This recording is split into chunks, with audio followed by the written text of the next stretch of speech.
aja. Oh iya.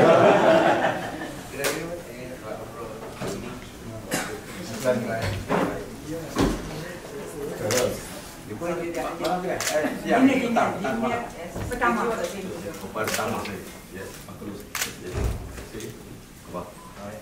Jadi selesai sini.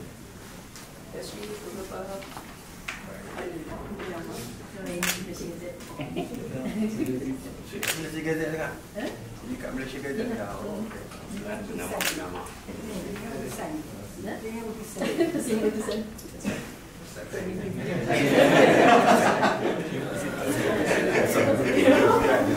Kita pun mengucapkan syukur alhamdulillah sambutan yang Sri pada yang genap 30 tahun pentadbiran Sri. Sri mewakili rata-rata media pertama, kita pun mengucapkan syukur alhamdulillah Sri sambutan yang Sri pada yang genap 30 tahun pentadbiran Sri. Itulah yang pertama. Jadi alhamdulillah kita start balik perusahaan ke tahun ini. Jadi balik pada tahun yang lepas tu tak lagi daripada Ilham Sri yang gagasan keluarga Malaysia. Jadi kita nak melihat lepas tahun ni bagaimana Sri melihat menghayati penerimaan rakyat kita dengan gagasan keluarga Malaysia itu sendiri. Okey, saya rasa dari segi pandangan, dari segi saya punya pengamatan rakyat semakin menerima dan keluarga Malaysia ni mudah difahami. Ya, bukan sesuatu yang terlalu sukar untuk difahaminya, sebab konsep keluarga tu adalah ada pada kehidupan harian kita. Setiap kalangan kita adalah keluarga. Bagaimana keluarga menjaga ahli keluarga yang lain. Begitulah konsepnya di dalam kerajaan ini, iaitu semuanya kita sudah sebagai satu keluarga. Jadi kita saling perlu memerlukan antara satu sama lain, perlu membantu antara satu sama lain. Saya percaya kalau ada di kalangan keluarga kita yang ditimpa kesusahan, pasti kita akan memberi keutamaan untuk membantu keluarga kita. Sebab itu saya dari segi kaki tangan kerajaan pun, semalam saya dengan orang, saya tekankan, kalau dulu kerja sebagai satu pasukan, sekarang kerja sebagai satu keluarga. Ya. Dan kehidupan apa yang saya nak bawa keluarga Malaysia ni pun, kalau kita pergi ke Sabah, Sarawak dan sebagainya, ini merupakan satu perkara yang agak biasa bagi diorang. Dari segi hubungan, tujuan saya adalah dari segi keharmonian hubungan antara kaum, agama dan sebagainya. Jadi konsep tu saya rasa konsep yang dah ada kepada kita, cuma kita perbesarkan konsep tu bukan saja untuk keluarga kita tapi seluruh rakyat Malaysia sebagai satu keluarga. Dan saya tengok dari segi apabila melakukan jelajah aspirasi keluarga Malaysia, dari segi penerimaan dan dari segi bila ditanya tentang konsep ini, ramai yang memahami dan menganggap ianya satu perkara yang perlu kita teruskan dan kekalkan. Sebab 3 prinsip tu, inklusiviti, kesyukuran, ada 3 ya. Datuk Seri, selain daripada jelajah Malaysia untuk mengukur keberkesanan keluarga Malaysia ni, apa lagi penanda aras untuk menunjukkan yang gagasan keluarga Malaysia ni diterima oleh rakyat dan rakyat sekarang ni menikmati limpahan daripada gagasan itu? Ya, saya yang paling penting saya lihat, tapi saya tak ada buat kajian lah. Ya. Saya tengok dari segi keharmonian kaum, agama tu agak lebih, saya nak kata lebih baik, tidak, tapi kita agak kurang mendengar seperti satu ketika dulu. Ya, satu ketika dulu yang isu perkauman, isu agama tu boleh kata hari-hari keluar dalam media sosial dan sebagainya. Tapi nampak ianya semakin berkurangan. Jadi saya menganggap itu sebahagian daripada kejayaannya, kerana bagi kita keluarga Malaysia meaning setiap kaum di negara kita ni, setiap individu dalam negara ini sebagai satu keluarga. Dan bila kita menerima konsep ini, maka keharmonian itu dapat dicapai dengan cepat dan kita lihat sendiri. kurang dah. Saya tak tahu sama ada betul atau tidak, tapi kita akan buat kajian nanti. Dari segi isu-isu panas yang melibatkan kaum, agama dan sebagainya sudah menjadi semakin berkurang. Itu dari segi keharmonian antara kaum dan sebagainya. Ya. Sri, selepas setahun Datuk Seri menerojoki kerajaan Malaysia, apakah cabaran paling kecil yang Datuk Seri lihat, yang Datuk Seri hadapi sendiri sebagai seorang Perdana Menteri? Mungkin boleh berkongsi sikit dengan kita cabaran paling kecil. Yang pertamanya dari segi menstabilkan politik. Ya, menstabilkan politik. Sebab kepentingan kestabilan politik ini ada kaitan dengan kestabilan ekonomi. Politik yang tak stabil akan menjurus kepada ketidakstabilan ekonomi. Dan kesannya tentulah rakyat yang akan terkesan. Jadi apabila saya ambil alih kajian ini, ketika itu keadaan tidak stabil dari segi politik. Ya. Sebab sebelum saya dah ada 2 Perdana Menteri. Tak pernah berlaku dalam sejarah kita satu term 3 Perdana Menteri. Yang Menteri Agong kata cukuplah datang angkat sumpah dengan saya sebelum akhir penggal ni. 3 kali dah saya angkat sumpah Perdana Menteri. So saya kata waktu saya pergi jumpa Jokowi dekat Pak Jokowi di Indonesia, saya kata dia orang pun confused. Sambutan Perdana Menteri Malaysia, dulu orang lain. Tak lama setahun lebih, orang lain lagi datang. Hari ni orang lain lagi datang. Jadi Jokowi pun kata cukuplah, tak maulah ada 4 lagi, keempat pula datang. Jadi maknanya nampak very clear dari segi ketidakstabilan politik itu. Dan challenge-nya adalah apabila majlis raja-raja yang bersidang, bermesyuarat, membuat keputusan supaya titah dikeluarkan supaya Agung terutamanya nakkan kajian yang stabil. Dan sebab itulah tak pernah berlaku dalam sejarah Malaysia ni. Hari kedua masuk ke pejabat, saya masuk ke pejabat hari kedua, hari Selasa, 3 pemimpin pembangkang datang ke pejabat bersama saya untuk menandatangani persetujuan untuk menandatangani MOU yang akan ditandatangani kemudian. Jadi ceasefire, seolah-olah satu ceasefire berlaku, maka keadaan politik dapat distabilkan. Tetapi it's not easy juga, sebab kita juga kena menjawab kepada parti kita. Ya. Kita di Malaysia ni kita dah di-train. Pembangkang adalah pembangkang, kita kajian adalah kajian. Jadi kita takkan bersama dengan pembangkang. Kita parti pemerintah takkan bersama dengan parti pembangkang. Jadi perlu memberikan penjelasan kepada parti sebagai contoh untuk memberitahu dia reason kenapa kita menandatangani perjanjian kerjasama ataupun MOU dan sebagainya. Jadi cabarannya adalah ketika itu untuk menstabilkan politik, walaupun tanda tangan, tapi individu-individu dalam parti termasuk pembangkang dan sebagainya bukan mudah untuk menerima perkara ini. Jadi untuk penerimaan parti kita, penyokong kita peringkat awal tu agak sukar, sebab tiba-tiba kita berkawan dengan pembangkang, tiba-tiba kita MOU dengan pembangkang, jadi agak sukar. Dan yang seterusnya adalah dari segi pemulihan ekonomi, untuk memulihkan semula ekonomi, sebab kita dah tutup semua sektor ekonomi selama 2 tahun. 2 tahun. Bila kita buka semula tu bukan satu perkara yang mudah. Ya, bukan satu perkara yang mudah. Terutamanya melibatkan peniaga-peniaga kecil dan sebagainya. PMKS menghadapi masalah.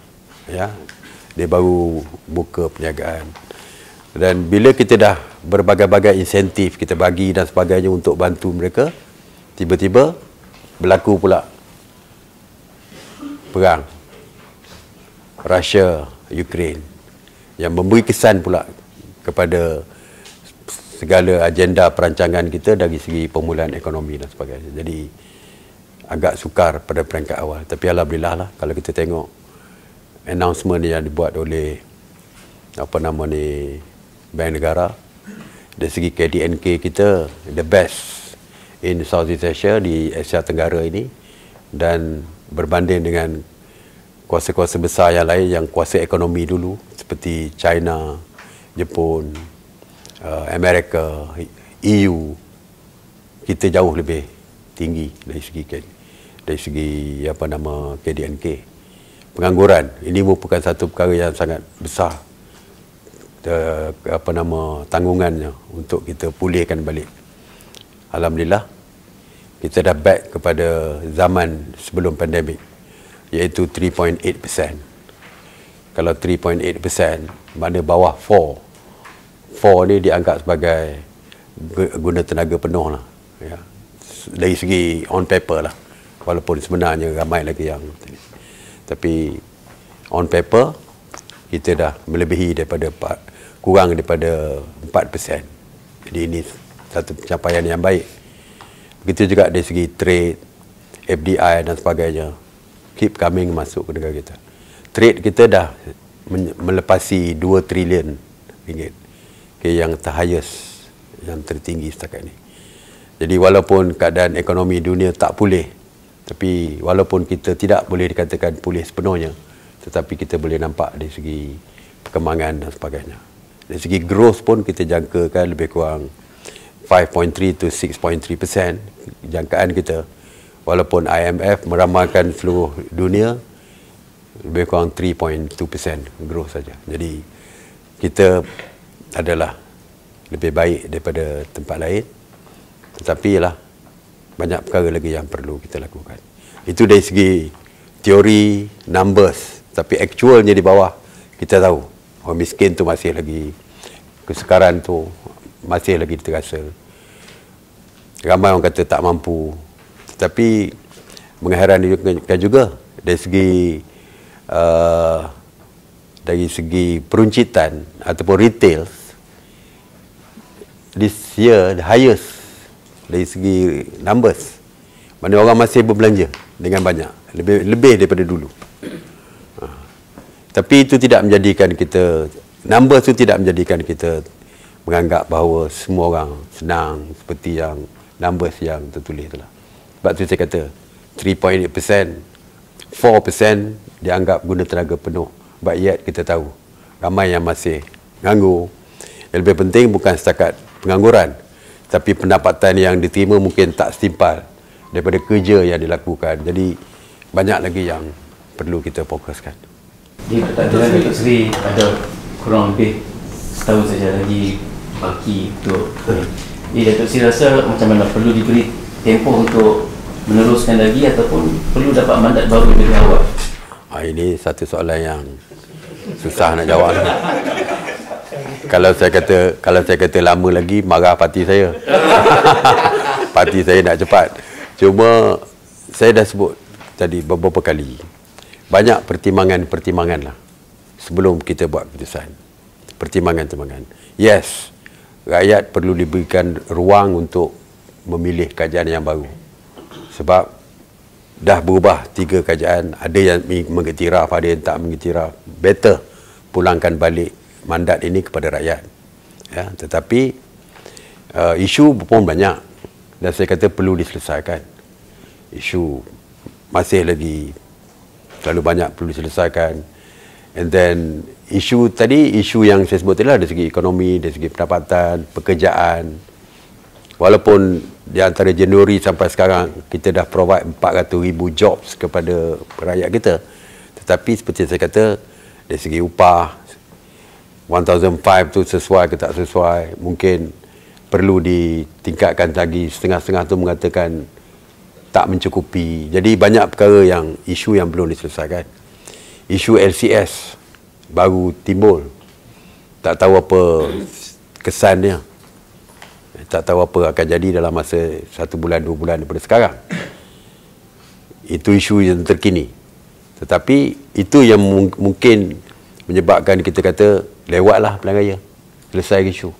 Tapi satu lagi perkara yang perlu kita lihat, kalau terlampau lewat tahun depan, ketidaktentuan ekonomi. Seperti saya kata tadi, ekonomi dunia pun dalam keadaan yang tidak menentu tahun depan. Pak Jokowi dah beritahu, Lee Hsien Loong PM Lee pun dia kata bahawa tahun depan it's not a good year lah dari segi ekonomi. Ya. And then IMF, saya dah kata tadi, World Bank semua mengatakan bahawa pertumbuhan akan menurun dan sebagainya. Jadi kalau kita tunggu ekonomi semakin teruk, mungkin tak sesuai pilihan raya waktu ekonomi tengah teruk. Mungkin kena cepat. Jadi akhirnya kesimpulannya pilihan raya akan diadakan sama ada tahun ini atau tahun depan. Belum ada ilham lagi. Ada indikator yang menunjukkan akan berlangsung pada tahun ini. itu yang saya kata tadi, kalau kita nak kata tahun ini kerana kita takut tentang ketidaktentuan ekonomi tahun depan, kalau kita tunggu lagi susah, mungkin tahun ini. Tapi kalau kita kata tahun ini, isu-isu terlampau banyak yang berlaku sekarang dan banyak perkara yang perlu diselesaikan. Jadi sebab itulah agak sukar untuk membuat penentuan. Ya, betul sekali. Apa agaknya indikator ataupun kriteria yang akan menentukan Datuk Seri bersedia untuk menghadapkan Di-Pertuan Agong untuk memohon pembubaran? Itulah saya nak tengok balance antara dua itulah, yang mana lebih memudahkan kita untuk menang. Sebab kalau saya pilihan raya, saya mewakili parti saya jugalah. Tentu bila kita bubar parlimen, kita dah tahu yang kita akan menang. Tapi adakah dengan isu yang begitu banyak tak selesai ni kita boleh kalah? Dan kita tak akan buat waktu kita kalah. Jadi kalau tahun depan ekonomi teruk, katakan ekonomi tak ada ketentuan, yes, teruk atau tidak tu kita tak tahu lagi lah. Tapi selagi Russia Ukraine ni tak selesai, ekonomi dunia pun tak akan pulih sepenuhnya dan kita pun terjejas. Kalau kita buat waktu itu dalam ekonomi teruk, kalau ekonomi semakin teruk, goodies yang sepatutnya diberi insentif kepada rakyat mungkin akan berkurangan. Jadi ini mungkin tidak, waktu itu tidak sesuai untuk kita call for election. That's why balance kita kena cari tu. Bila tu? Itu yang susah. Kalau semua selling lain sikit, senang saya umumnya. Datuk Seri, dalam perbincangan SCS tadi, Datuk Seri. Macam mana? Datuk Seri sebut tentang SCS tadi, mungkin Datuk Seri nak tunggu dulu tengok SCS ni die down dulu isu ni tu macam mana? Nak die down isu ni bukan mudah. Ya? Bukan mudah. Because opposition bagi saya akan menggunakan isu ini seperti mereka menggunakan isu 1MDB dulu. Sama. Yang pentingnya tindakan yang kita lakukan. Ya. Sekarang ni satu kes dah dibawa ke mahkamah. Saya difahamkan ada 1-2 lagi akan dibawa ke mahkamah. Jadi tapi saya percaya siapa pun dibawa ke mahkamah, isu ni akan terus dimainkan. Ya, isu ni akan terus dimainkan. Jadi nak kata isu ni akan terhenti bila, kita tahu. Yang pentingnya bagi saya tadi dalam kabinet, saya kata penjelasan kepada rakyat tentang isu ni penting. Kegagalan kajian dulu apabila timbul isu 1MDB, gagal untuk menjelaskan perkara sebenar kepada rakyat. Itu yang akhirnya rakyat membuat spekulasi dan juga membuat keputusan sendiri apa sebenarnya yang berlaku, walaupun apa yang mereka jangka itu tidak berlaku. Tidak seperti yang dijangkakan. Tapi kerana kita gagal untuk memberi penjelasan yang betul, akhirnya isu itu menjadi besar. Sebab itu saya kata, beritahu tadi Kementerian Pertahanan mesti. Saya minta saya panggil Chief Editor. Saya beritahu kepada Menteri Pertahanan, panggil editor semua media, explain kat dia orang apa yang sebenarnya berlaku, supaya media boleh bantu kita untuk menyebarkan berita ni. Kalau tidak, kita pun tak tahu. Saya tahulah, saya Menteri Pertahanan dulu. Tapi yang kawan-kawan dalam kabinet yang bukan Menteri Pertahanan pun, mereka pun tak tahu isu sebenar. Bila kita tak tahu cerita, dan kita tak boleh nak explain kepada orang, because kita sendiri pun tak tahu. Hanya rakyat melihat ujian integriti kerajaan. Ya, itu isu dia. Sebab itu saya kata susah nak matikan isu ni, because isu yang dibangkitkan oleh pembangkang adalah integriti. Bukan soal siapa yang kena tahan, siapa yang kena tangkap. Bagi dia, kena tangkap tu mungkin bukan yang sebenar. Contoh. Jadi kalau tengok setiap malam ada TikTok daripada the other side. Setiap malam. Jadi sukar juga lah. Walaupun kita percaya, rakyat percaya atau tidak, mesti diberikan penjelasan. Dan kita tak boleh berlindung. Sebab itu saya terus membuat keputusan forensic audit report tu mesti diklasifikasikan. Supaya kita mesti transparent. Let rakyat tengoklah. Kalau dikatakan politik tu momentum punya ada mengandaikan seloknya pilihan raya umum diadakan sebaik saja BN menang tempoh hari pada Mac lepas menang di Johor. Kita dah tak buat, tak itu jadi akademik je lah. Kalau kita buat dan because waktu itu kalau kita buat pun boleh menang, boleh kata tak menang, kita tak tahu juga, ya. Di Johor menang mungkin ada reason dia, ya. Mungkin waktu itu ramai orang tak datang mengundi, mungkin kita menang. Tapi kalau kita buat GE dan kata hidup mati aku kena pergi juga mengundi kan, mana kita pun tak tahu. Negeri mungkin bagi some people tak mustahak lah untuk menentukan negeri ni menang atau tidak. Tapi federal lain, totally different. Walaupun tengah COVID pun orang keluar mengundi just to make sure parti dia menang untuk membentuk kerajaan. I think tak boleh dijadikan sebagai sandaran juga. Sebab itu saya beritahu kemenangan di Melaka, kemenangan di Johor tak boleh jadi benchmark untuk kita melihat kepada sokongan kepada kita waktu itu. Tapi Dr. Sri, nampaknya top 5 yang lain dalam memang mau pilihan raya diadakan pada tahun ini. Jadi bagaimana Dr. Sri untuk menghadapi mereka tekanan dan bagaimana? How do you know? Well, dia orang beri pandangan sebagai top 5. Memang setiap isu pun kita bincang secara bersama, tertutup. 5 orang tertutup.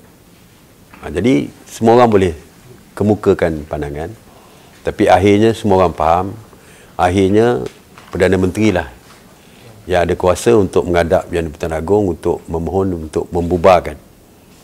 Itu kuasa Perdana Menteri menghadap memohon pembubaran. Tetapi kuasa agung adalah membenarkan atau tidak pembubaran. Ramai orang lupa seolah-olah kuasa itu kuasa kita. Kuasa adalah kuasa agung. Ada 3 perkara yang di dalam Perlembagaan Persekutuan yang kuasa agung yang tidak boleh dicabar. Tak boleh di-challenge pun kalau dia reject. Pelantikan Perdana Menteri itu kuasa agung. Jika pada hemat agung, hemat dia, pada pandangan dia, orang tu mendapat majoriti, agung boleh lantik dia. Dia tak perlu kata berapa jumlah undi macam dululah. Macam lantik Tan Sri Muhyiddin dulu. Ramai orang katakan tak cukup 112. But agung kata pada hemat saya dia mempunyai majoriti, dia boleh lantik. Dibawa di mahkamah pun tak boleh menang. Dan yang kedua, apabila Perdana Menteri menasihatkan untuk membubarkan parlimen, agung boleh kata no. Kalau agung kata no, that's it. Dia cannot challenge kuasa agung di mahkamah. Dia ada 3. Yang ketiga, of course lah, untuk memanggil majlis mesyuarat majlis raja-raja, itu juga kuasa agung yang tak boleh dicabar. Jadi 3 perkara. Jadi top 5 boleh bincang apa saja. Kalau saya bawa ke kabinet setuju untuk pilihan raya bila tarikh sekian untuk saya bubarkan. Saya bawa kepada agung tak setuju, tak jadi. Jadi top 5 boleh beri cadangan kepada saya. Dan saya perlu juga bincang di dalam kabinet. Ya, beri juga pandangan kepada kabinet. Sebab dalam Perlembagaan Persekutuan, menasihatkan agung itu adalah kuasa kabinet ataupun menteri yang diberi kuasa oleh kabinet. Menteri yang ada kuasa oleh kabinet, saya lah untuk berbincang dengan agung. Maknanya kabinet pun ada say dari segi perlembagaan. Orang terlupa perkara ini sebab dulu tak payah bincang pun dalam kabinet. Sebab kita 100% waktu tu. Sekarang ni bukan kita 100%. Jadi pada khidmat Datuk Sri lah, pilihan raya memang sesuai diadakan pada tahun depan. Wah, ni soalan bagus ni. Cuba lagi. Cuba dan terus mencuba. Apa ni, jika dalam 100 hari tempoh hari kan Datuk Sri memberi grade yang bagus pada menteri-menteri. Jadi dalam setahun ni apa grade yang Datuk Sri boleh bagi pada menteri-menteri prestasi orang? Belum lagi, sepatutnya minggu lepas. Waktu di parlimen tu, patutnya kita dah buat assessment dah. Siap pencapaian menteri tu. Tapi kita tangguh dulu. Mungkin waktu itu pasal kat parlimen kelang kabut dengan debate, undi dan sebagainya. Tapi secara umumnya Datuk Seri melihat performance anggota kabinet sekarang ni. Ya, bukan perfect. Ya, bukan perfect. Ada yang bagus, ada yang under performance dia tak berapa bagus. Ada yang bagus, ya. Tapi kita lihat secara keseluruhan dah.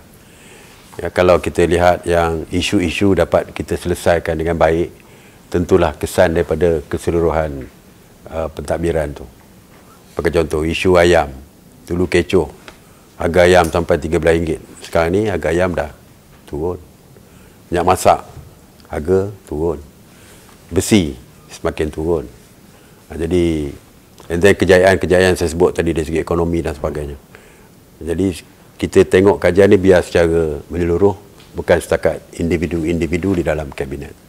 Because cabinet decision adalah decision semua. Walaupun you dalam setahun tak pernah bercakap pun, sepatah pun dalam kabinet, but yet keputusan kabinet adalah keputusan kita semua. Termasuk you yang tak bercakap.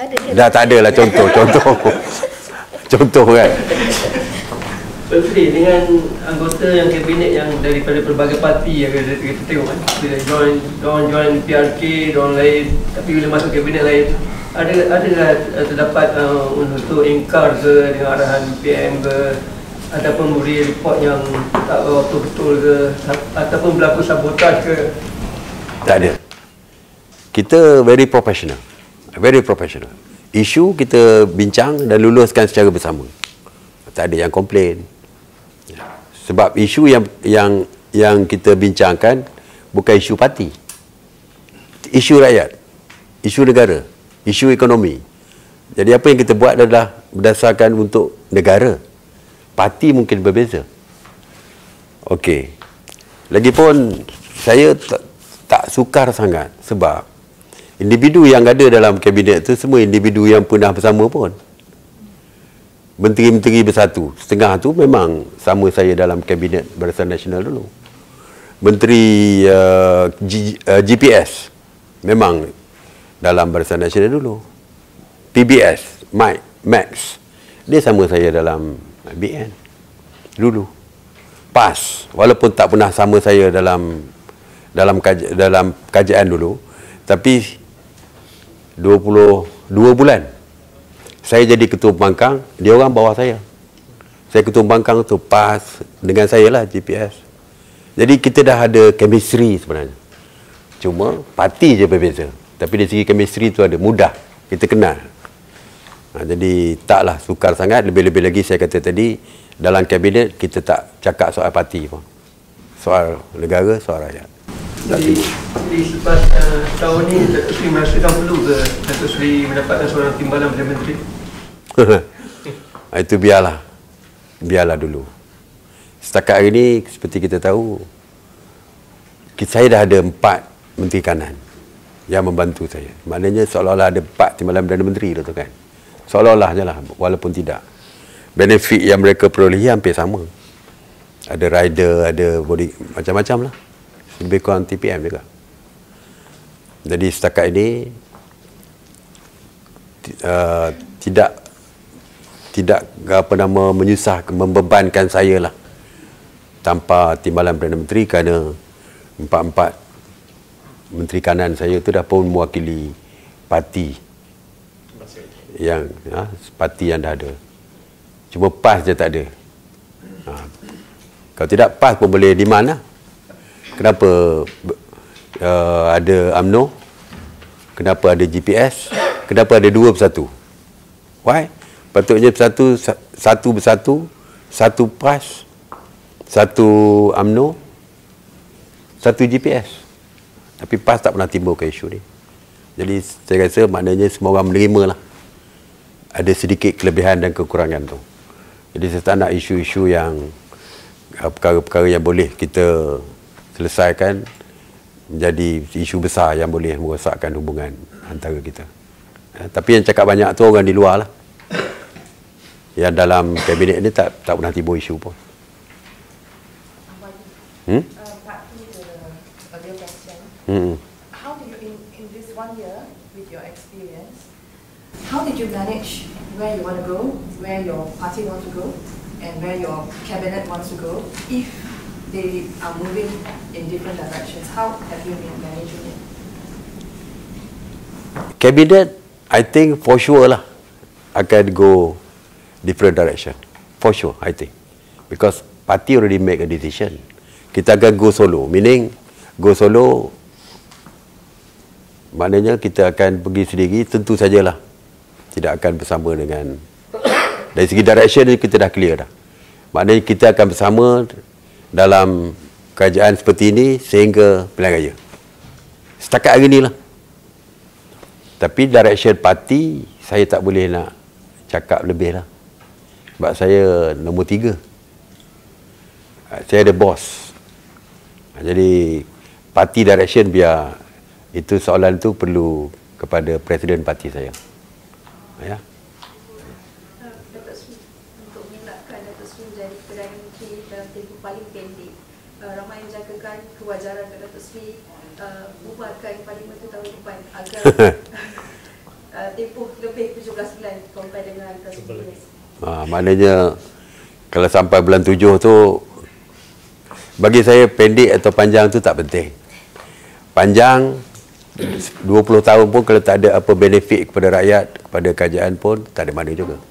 Pendek tetapi penuh dengan kejayaan is better daripada lama tapi tak ada kejayaan apa-apa. No point. Jadi saya tak memikirkanlah. Ya, ini rezeki ni Tuhan punya kuasa. Tapi seperti saya kata tadilah. Kalau saya nak lama boleh saya lamalah. Sampai bulan 7 pun boleh. Sebab pressure macam mana pun kuasa untuk berjumpa dengan Agung, menyembahkan Agung pun kuasa saya. Tapi saya kata tadi bahawa untuk menentukan pelarian tidak, tadilah isu-isu yang saya sebutkan tadi. Kalau lambat, apa kesan dia, kepada cepat, apa kesan dia. Jadi pendek atau panjang tu bagi saya tak menimbulkan apa-apalah. Ada spekulasi pendek panjang tempoh Datuk Seri sebagai Perdana Menteri ni ada kaitan dengan untuk tarikh panggil pilihan raya ni sebab ada pergolakan dalaman di dalam parti sendiri. Ada banyaklah dikatakan tentang Datuk Seri dengan Datuk Seri Presiden Datuk Seri Ahmad Zahid. So ada yang mengatakan Datuk Seri mungkin akan drag supaya sampai kes-kes mahkamah ni semua selesai supaya Datuk Seri akan ada peluang. Mungkin Datuk Seri boleh jelaskan. Saya Presiden ni. Presiden saya. Dengan saya tak ada isu ya. Saya tak ada isu. Saya kenal presiden ni dah lama. Waktu saya sekolah lagi. Presiden ni my brother punya best friend. Ya, jadi they were together in Universiti Melaya, same room, dia roommate. Kalau saya ponting sekolah pun saya tumpang tidur bilik dia lah. Something like that. Jadi saya kenal dia dah lama. Saya kenal dia dengan family dia dah lah. Dengan wife dia lama saya kenal. Sampai sekarang pun rapat dengan dia. Tak ada timbul isu. Isu peribadi tak ada timbul isu. Ya. Perpecahan dalam UMNO saya rasa tak, orang luar saja yang bercakap soal pecah dalam UMNO ni. Sebab saya top 5 akan berjumpa almost setiap masa. Dan kalau saya ada masa, kalau top 5 mungkin sebulan sekali meeting. Dan kalau saya ada masa celah in between tu, kalau saya ada free, saya akan pergi ke rumah dia. Saya sendiri seorang pun pergi untuk berjumpa dengan dia. Tapi saya bukan jenis bercerita kat luar atau buat PC bila saya pergi rumah presiden. Jadi itu kadang-kadang personal. Jadi tak timbul isu lah. Top 5 pun kalau meeting pun dalam keadaan yang sangat baik. Ya. Jadi kalau dia kata saya nak drag case dia sampai dia kena tak kena, itu kita tak tahu. Itu mahkamah boleh buat keputusan.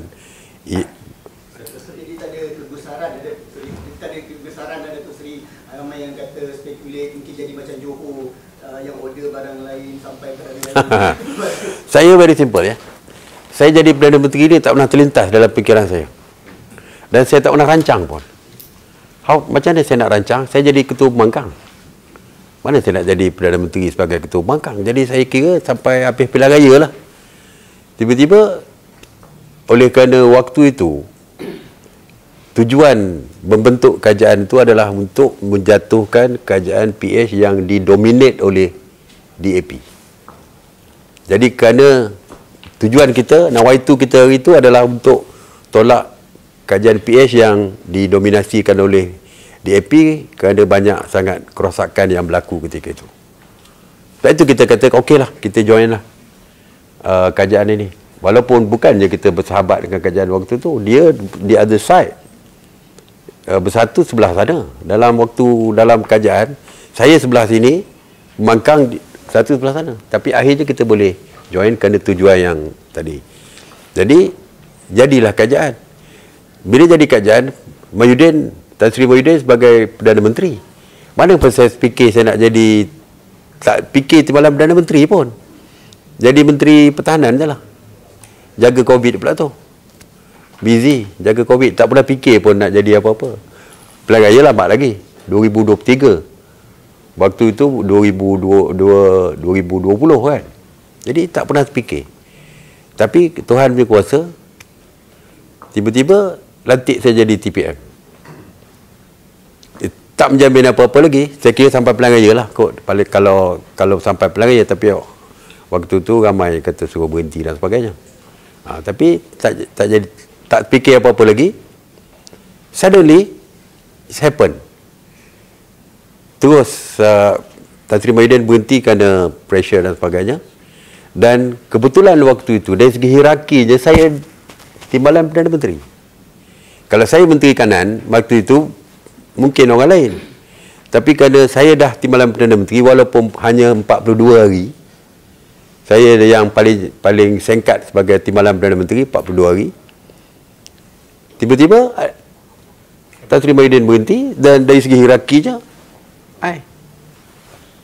dan parti-parti lain semua support, akhirnya jadi Perdana Menteri. Jadi Perdana Menteri itu pun tanpa planning, tanpa perancangan dan tak sangka pun. Jadi saya tak rasa apa-apa pressure lah. Sebab tu bila tanya jadi pendek terpanjang. Bagi saya ini semua manusia merancang, Allah menentukan. Tapi dalam isu kes saya tak merancang, tak ada planning pun. Tapi mungkin ini perancangan Allah dan ditentukan Allah. Jadi sebab tu saya tak pernah rasa pressure pun. Diorang kata boleh lelap tidur ke malam-malam macam-macam isu ni. Saya kata biasa je. Rasa nak tidur, saya tidur je lah. Jadi tak pernah saya terfikir. Kalau lepas pilihan raya esok, ada peluang lagi, Tuhan nak bagi, kita teruskan lah. Jadi tak timbul isu besar bagi saya. Ya. Sebab tu saya tak berebut-rebut, nak berebut-rebut. Orang kata nak lawan dalam parti dan sebagainya. Saya tak pernah bercakap pun soal ni. Saya terasa tak ada orang yang dengar saya bercakap soal tu. Nak merancang turun ke bawah, nak buat kerja untuk parti, tak ada. Tak ada. Saya buat kerja je. Tanggungjawab dah dibagi, saya bekerja itu saja. Kurang-kurangnya kalau saya berhenti besok, orang ingat selama setahun saya orang yang bekerja untuk rakyat, itu je. Sepanjang 12 bulan yang lalu, apakah keputusan-keputusan yang sukar sebagai Perdana Menteri secara peribadi untuk some of the biggest and most difficult decision you have to make as a Prime Minister? You have to make as a Prime Minister untuk sering tengok balik. Well, waktu saya menjaga COVID itu sebenarnya itu yang paling sukar. Ya, paling sukar dan mencabar. Sebab antara dua kepentingan yang saya kena jaga, yang perlu saya pilih, nyawa ataupun livelihood ni. Life or livelihood. Saya buat PKP, tak boleh keluar rumah. Saya daripada keluarga miskin yang tahu tentang kesusahan. Saya boleh bayangkan macam mana susahnya orang hidup kais pagi makan pagi, yang berniaga pagi untuk makan malam, untuk anak-anak makan malam. Dan saya terpaksa tutup kerana nak menjaga nyawa waktu itu. So that's why total lockdown yang kita putuskan tu merupakan satu perkara yang agak sangat sukar. Tetapi waktu itu tidak ada negara yang boleh dijadikan model because semua negara mengalami first experience COVID ni. Jadi saya boleh bayangkan dia jual kuih, makcik ni jual goreng pisang. Itulah pendapatan dia untuk survive, jaga untuk pera keluarga. Tapi kerana kerajaan terpaksa kata total lockdown, dia tak boleh berniaga. Memang waktu tu saya rasakan keputusan tu amat sukar sekali. Ya, yang lain-lain lain selepas itu adalah bagi saya bukan satu perkara yang sukar, sebab yang lain tu normal lah, keputusan yang saya anggap tidak terlalu berat. Tapi lockdown tu merupakan satu keputusan yang berat, dan saya takut waktu itu, takut orang kena buang kerja. Kalau kilang tutup, berapa ramai pekerja kena buang. Pekerja kena buang, how difficult dia nak survive. Sebab itu waktu itulah kita perkenalkan bantuan prihatin untuk dia orang boleh survive, food basket dan insentif jaminan subsidi upah supaya tak kena buang kerja, kita bayar gaji dia dan sebagainya. Tapi sebelum tindakan yang kita buat untuk membantu tu, decision tu yang kita buat tu, kita tahu orang susah waktu itu.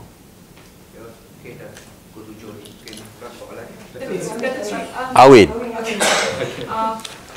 With economy punya situation is expected to be merudum next year. Bukan, kita tak expect merudum lah. Okay, with the global economy lah kan. Global economy. Apakah langkah-langkah kerajaan yang you dah fikirkan untuk as a safety net for Malaysia and orang-orang Malaysia? Nanti kita akan tunjukkan sewaktu bajet nanti. Waktu bajet bulan Oktober. Kita belum tetapkan lagi, tapi bajet kita ni merangkumi semua, kita akan menyentuh semua walk of life lah, semua rakyat kita, apa kategori ke, apa segmen ke. Dan satu lagi ialah preparation untuk menghadapi cabaran ekonomi tahun 2023. Bajet nanti akan memberikan penjelasan lebih detail. Sekarang ni tengah buat engagement bajet. Saya tak tahu dengan media dah buat belum lah. Bajet sekali ni kita akan jumpa dengan semua, termasuk opposition ke semua kita akan jumpa. Semua persatuan, business community, peladang, penternak, semua sekali. Saya tak tahu dengan media. Saya rasa ada, biasanya ada kan.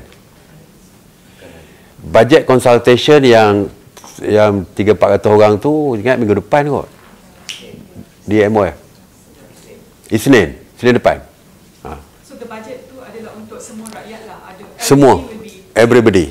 Kita akan touch setiap orang. Ini bermakna bajet ni akan dibincang macam RUU lain dengan pembangkang. Bajet ni dari segi MOU kita dengan pembangkang, sokongan dia selain daripada RUU, bukan semua sekali RUU, pindahan perlembagaan dan juga termasuk bajet. Bajet dari segi MOU dia mesti sokong kita untuk kelulusan. Macam tahun lepas ni bajet lah. Sama. Dan dia memang kena sokong. Dia tak boleh tak sokong bajet. Sebab itu dari segi MOU. Unless kalau pilihan raya sebelum bajet, itu tak adalah. Contoh. Selain bajet pilihan raya. Yang paling happy je. Lead story tomorrow. Yalah, maksudnya dalam bajet tu kita akan bincang juga dengan pembangkang, dan pembangkang dari segi MOU mesti menyokong bajet. Tapi bukan RUU. RUU, kita kata RUU sebelum pembentangan mesti bincang dengan dia orang.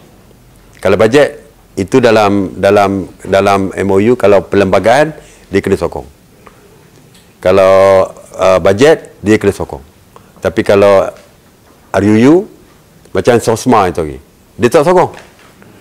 SOSMA dia tak sokong. Kita jumpa dia orang, tapi dia tak boleh sokong. Dia boleh tidak menyokong kalau RUU.